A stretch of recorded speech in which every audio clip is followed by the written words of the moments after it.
ये कहानी झारखंड के मेंटल हॉस्पिटल की है, जिसमें भूतों का बसेरा है। इस हॉस्पिटल के बारे में कहा जाता है कि यहाँ रात में काम करने वाले लोगों को भूत नजर आते हैं।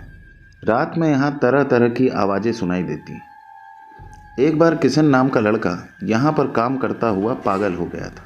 उसके साथ अस्पताल में क्या हुआ, आइए जानते हैं इस कहानी में। ये घटना रांची के मेंटल हॉस्पिटल की है। इस कहानी को राजेश कुमार ने हमें शेयर किया है।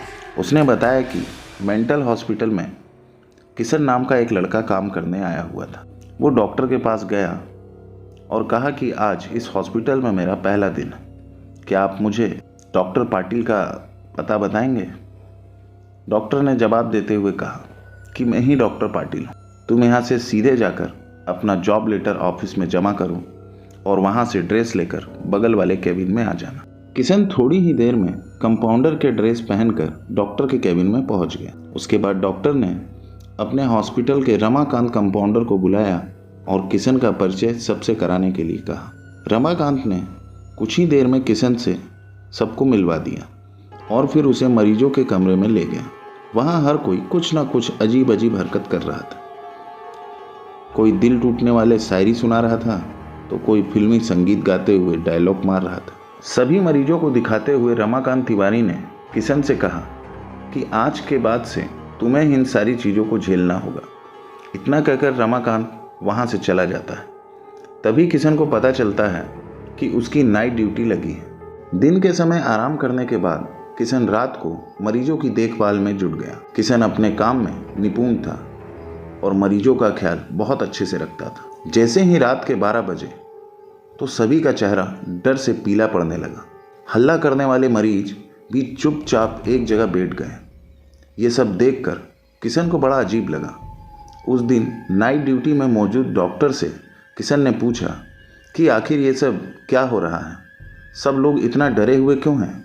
डॉक्टर ने जवाब दिया, इस अस्पताल में रात के 12 बजे के बाद भूत घूमते हैं। वो सारे भूत इसी हॉस्पिटल के पुराने मरीज रहे हैं जिनकी इलाज के दौरान मौत हो गई है। तुम संभल कर रहना। किशन को भूत प्रेत पर विश्वास बिल्कुल भी नहीं होता था। उसने डॉक्टर की बात को हंसी में टाल दिया और अपने काम में लग गया। कुछ दिन तक सब कुछ ठीक चला। फिर एक दिन अचानक जब किशन पेशेंट को देखने जा रहा था, रात के करीबन 1 से 2 बज रहे होंगे, तभी किशन को लगा कोई उसके पीछे चल रहा है। किशन ने जैसे ही पीछे मुड़कर देखा तो किशन को लगा कि कोई एक कमरे से दूसरे कमरे में भागता हुआ गया।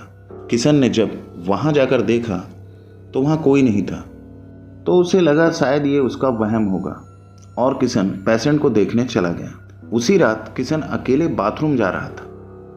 तभी फिर से उसे लगा कि कोई उसके पीछे है। जब उसने मुड़कर देखा तो वहां कोई नहीं था। बाथरूम करके जब किशन बाहर आ रहा था तो उसने देखा शीशे पे लिखा हुआ था कि आज तुम पागल हो जाओगे। किशन को लगा ये भी किसी स्टाफ का मजाक ही होगा, इसलिए उसने उस बात पर गौर नहीं किया और अपने काम पर लग गया। तभी कुछ देर बाद हॉस्पिटल की लाइट अपने आप बंद चालू होने लगी। चारों तरफ से खिड़की दरवाजों की आवाज़ आने लगी। अब किशन बहुत डर चुका था। तभी किशन ने रात में काम करने वाले दूसरे कर्मचारी को आवाज़ लगाई, राजेश राजेश, लेकिन किसी ने कोई आवाज़ नहीं दी। किशन बहुत ज़्यादा डर चुका था। कुछ देर बाद किशन को एक तेज चीख सुनाई दी। वो दौड़ते हुए आवाज़ की ओर गया। जैसे ही किशन वहाँ पहुँचा तो उसने देखा कि पागल के सर से खून निकल रहा है और वो कोने में बैठकर जोर जोर से चिल्ला रहा है। किशन ने जैसे ही दरवाज़ा खोला, पागल ने किशन को गिरा दिया। किशन इतनी जोर से गिरा कि उसकी पीठ में जम के चोट लग गई। किशन ने गुस्से में झल्लाते हुए कहा, पागल आदमी, तूने मुझे गिरा दिया, रुक, तुझे अभी बिजली के झटके देता हूँ। किशन जैसे ही खड़ा हुआ वो देखता है कि वो पागल आदमी अब बहुत भयानक दिखने लगा था। उसकी आंखें गुस्से से लाल लाल हो रही थी। उसने किशोर का गला पकड़ लिया और कहने लगा, अस्पताल में दिए हुए बिजली के झटके से ही मेरी मौत हुई है, अब तू क्या बिजली का झटका देगा। इतना कहते ही उस पागल भूत ने अपना दूसरा हाथ स्विच बोर्ड में लगा दिया। तभी किशन को बिजली का इतना तेज झटका लगा कि उसकी चीख निकल गई। किशन की आवाज़ सुनकर अस्पताल में मौजूदा नाइट स्टाफ दौड़ते हुए उस कमरे तक पहुँचे। सबको वहाँ किशन बेहोश हालत में मिला। तुरंत किशन को मरीज के बेड पर लेटाया गया। उसी दिन से किशन की दिमागी हालत खराब हो गई। अब किशन अपने आप को उस अस्पताल का डॉक्टर समझता और अपने पागलपन में कईयों को वो ब्लेड मार चुका है। दोस्तों, ये कहानी आपको कैसी लगी हमें कमेंट्स करके ज़रूर बताएं। अगर कहानी अच्छी लगी हो तो चैनल को लाइक करें, सब्सक्राइब करें, साथ ही में बेल आइकन दबाना ना